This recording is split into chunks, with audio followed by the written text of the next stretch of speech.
राष्ट्रीय बौद्ध महासभा की महत्वपूर्ण बैठक सामुदायिक भवन छिपीटोला में संपन्न हुई। बैठक में शहर भर में चल रहे बुद्ध विहारों के संचालक भी शामिल रहे। बैठक के दौरान महासभा के राष्ट्रीय संयोजक पूर्व एमएलसी धर्म प्रकाश भारती ने कई अहम बातें रखी। पूर्व विधायक भारती ने बौद्ध धर्म के राष्ट्रीय स्तर पर अपनाने की अपील की।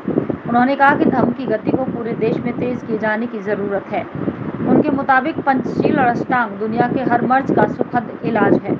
वक्ताओं ने कहा कि बौद्ध धर्म करुणा, मैत्री और शांति का संदेश देता है।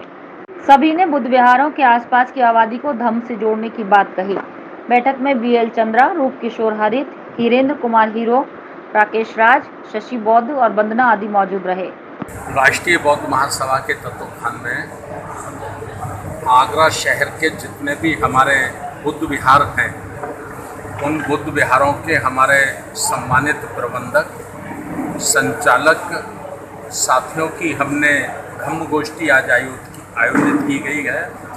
और उस धम्म गोष्ठी को आयोजित करने का मकसद है कि बुद्ध विहारों का संचालन व्यवस्थित रूप से किया जाए और बुद्ध विहारों के 3-3 किलोमीटर तक जो आबादी रहती है, जो लोग रहते हैं, जो मानव हैं, उनको बुद्ध विहार से जोड़ा जाए और बुद्ध विहार से जोड़कर तो महाकारुणिक तथागत गौतम बुद्ध की जो शिक्षाएं हैं, वो शिक्षाएं उन तक पहुंचाई जाएं।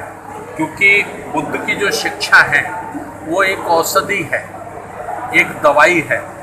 जो मानव बीमार है मानसिक रूप से या दूसरे रूप से पीड़ित है, दुखी है, तो उसको पीड़ाओं से, दुख से कैसे मुक्ति मिले, मानसिक रूप से वो कैसे सबल हो सके, इसके लिए बुद्ध दुनिया के सबसे बड़े डॉक्टर हैं। और उन्होंने जो पंचशील और अष्टांग मार्ग दिया है, उस पंचशील अष्टांग मार्ग के माध्यम से उन्होंने संसार के सारे प्राणियों को दुख से मुक्त होकर सुखी जीवन जीने का मार्ग उन्होंने प्रशस्त किया है। अपने आदरणीय बुद्ध विहारों के संचालकों से हम लोग निवेदन कर रहे हैं, उनके साथ बैठकर चर्चा और परिचर्चा कर रहे हैं कि बुद्ध के इस आंदोलन को एक योजनाबद्ध तरीके से संपूर्ण भारत के 140 करोड़ लोगों तक पहुंचाया जाए, बुद्ध की शिक्षाओं को उन तक पहुंचाया जाए। ये आज का मुख्य विषय है।